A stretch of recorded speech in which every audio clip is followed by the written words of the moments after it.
A graça de Deus é irresistível.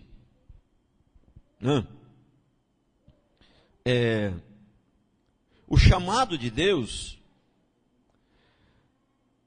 primeiro Deus fez um chamado geral e opcional, né? Chamou todos para ser salvos. Deus chamou todos para ser salvos, não ficou nenhum para trás, todo ser humano. Aqui que está a confusão. Por que que muita gente acha que todos, né, vão ser salvos? Né? Deus fez inicialmente, é verdade, Deus fez inicialmente um chamado geral, onde Ele chamou a todos. Porque a questão não é essa, as pessoas não têm dificuldade de entender, mas por que que Deus salva um e não salva o outro? As pessoas não têm dificuldade de entender isso, entendeu? Mas a partir do momento que você entende que houve um primeiro chamado geral, a primeiro chamado de Deus, Ele chamou a todos. Só que a maioria, né? A maioria não, perdão, todos rejeitaram. Né? Vamos ler o texto aqui. O primeiro chamado que Ele fez, ó. Lucas 14, 17 e 23. A hora da ceia enviou o seu servo para avisar os convidados. A ceia é o chamado, a ceia. Vinde porque tudo está preparado. A ceia é a reunião de todos os salvos, né? Não obstante, todos a uma começaram a excusar-se. E disse o primeiro: comprei um campo, preciso ir vê-lo. Rogo-te que me tenha por excusado. Quer dizer, comprei um campo, me desculpe, mas não vai dar. Né?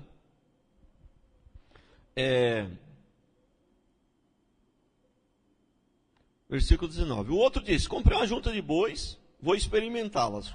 Não me tem, né? Rogo-te que me tenha por excusado. E o outro disse: casei-me.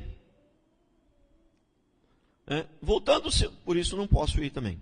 Voltando, o servo contou ao seu senhor. Então, irado, o dono da casa disse ao seu servo: sai depressa para as ruas e becos da cidade e traz aqui os pobres, os aleijados, os cegos e os coxos. Depois ele disse: servos, tudo está feito como mandaste, ainda há lugar. Aí, se a gente continuar lendo, o texto diz, o senhor da grande ceia aqui, ele diz: agora sai e obriga a todos a entrar. Né? A gente continuar lendo aqui, que o texto é grande, eu pus só a parte principal. Ele diz: obriga.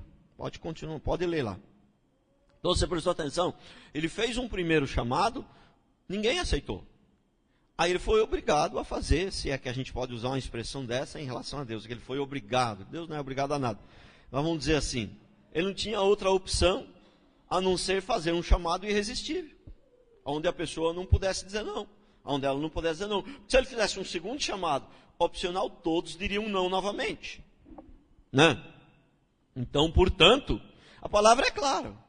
Antes de Jacó, né, e Esaú ter nascido, antes de ele ter feito pecado algum, ele já tinha escolhido Jacó, ele já tinha amado a Jacó, já tinha odiado Esaú, sem ele ter feito pecado nenhum. Odiado, viu? Porque aborrecer, no grego, é odiado. Aborrecer e odiar são sinônimos. Né? Então, antes de Jacó, Esaú ter nascido, antes de ele ter cometido pecado algum, está bem claro na Bíblia, né? Ele já tinha escolhido Jacó, né, para ser salvo, já tinha escolhido Esaú para não ser salvo. Não. Ah, pastor, mas isso aí é uma doutrina difícil da gente. Não parece assim tão sensato, isso parece um absurdo. Parece para você? Não. Para mim também parece um absurdo. Mas para mim não interessa o que parece, para mim interessa o que está escrito. Se Deus falou que Judas nasceu para ser Judas, ele foi escolhido antes da fundação do mundo para ser Judas, e ele não tinha como ser salvo, a possibilidade de ser salvo era zero, porque ele não foi escolhido para ser salvo, ele foi escolhido para ser o Judas. Se a Bíblia diz isso, para mim me parece um absurdo, mas como Deus pode escolher alguém para ser Judas? Mas para mim me parece um absurdo, mas não interessa o que eu acho, se eu acho um absurdo, deixou de achar, o que interessa é o que está escrito. Se nós formos para aquilo que a gente acha sensato, então a gente vai ter que abandonar a Bíblia. Como é que vai fazer? Não. Então teve um chamado geral e depois teve um chamado irresistível. Então, Deus escolheu aqueles que vão ser salvos nesse segundo chamado antes da fundação do mundo. Né? E aqueles que não vão ser, aqueles que ele não escolheu para ser salvo, não vão ser salvos. Né? Ah, mas essa doutrina, e aí então a gente vai relaxar. Por isso que tem tanta gente aí que não é salvo e trabalha tanto na obra, né? Porque trabalha por interesse. Ele não trabalha por amor a Deus. Ele trabalha por interesse. Ele está sempre querendo levar uma vantagem. Né? E com Deus não existe esse negócio de levar vantagem. Você tem que trabalhar por amor. Você tem que chegar a uma conclusão que não tem nada que você fizer para Deus vai mudar alguma coisa. E aí nada que eu fizer para Deus vai mudar alguma coisa, e agora? Por qual motivo devo servir então? Somente por amor. Pronto. Louvado seja Deus. Glória a Deus. Tem coisa melhor que isso? Porque não adianta, você tem que servir por amor, não adianta servir por outras coisas.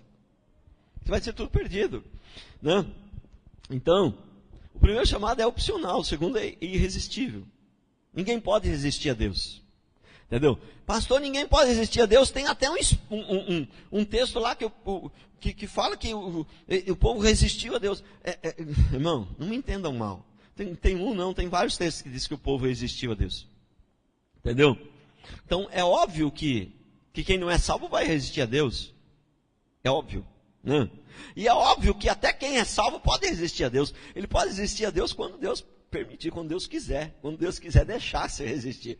Né? Quando Deus julgar, é necessário que você... necessário não diria, mas quando Deus julgar que pode resistir. Mas a hora, em situações nas quais ele julgar que não é possível ele permitir que você resista, ele não vai permitir, pronto. Entendeu? Nessa questão da salvação, entendeu? O homem está morto, a Bíblia diz que o homem está morto, ele é um escravo. Como que um escravo pode fazer alguma coisa para ser salvo? Pode fazer alguma coisa? Um escravo não pode fazer nada para ser liberto, e um morto não pode fazer nada. Então o chamado ele tem que ser irresistível. Você chamar um morto, o morto não vai se levantar. Né? Então, a salvação é dada por Deus, e é de graça, e é pela graça, e não tem jeito, e o homem não fez nada por merecer.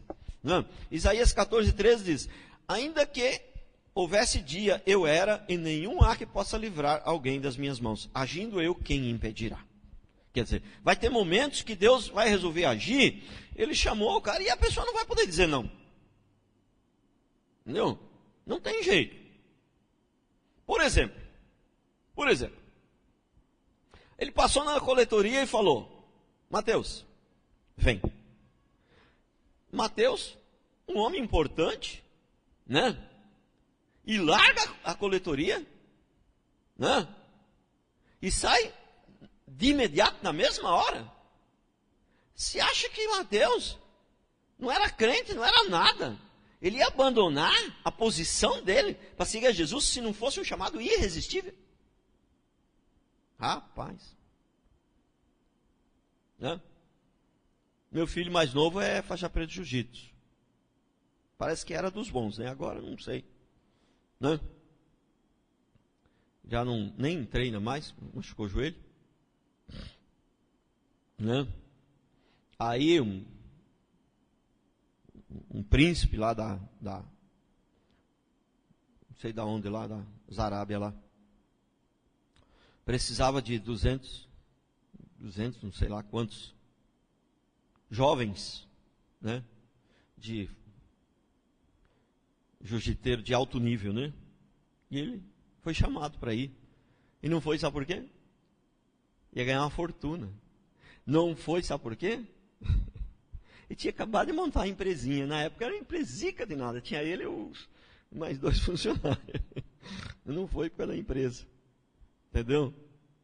Mas Pedro, Tiago e João, eles tinham uma boa empresa, viu? A empresa deles não era empresica, não. Eles tinham barco de pesca, eles não eram funcionários, não. Eles eram donos do barco.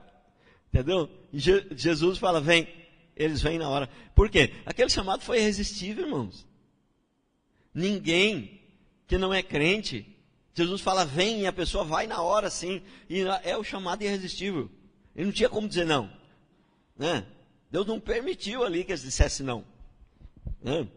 Então, há momentos que ele vai permitir que você diga não. Mas há momentos que ele não vai permitir que ele diga não, que você diga não. Porque se ele permitir, desandou a maionese, como diz aí no popular. Não vai dar certo, o mundo vai se perder. Não vai dar certo, os planos dele, o propósito dele, né? Tudo que ele planejou não vai se cumprir.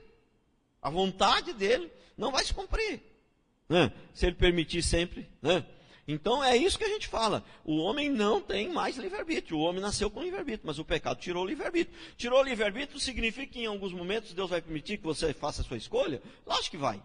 Mas livre-arbítrio geral não tem mais. Não existe livre-arbítrio.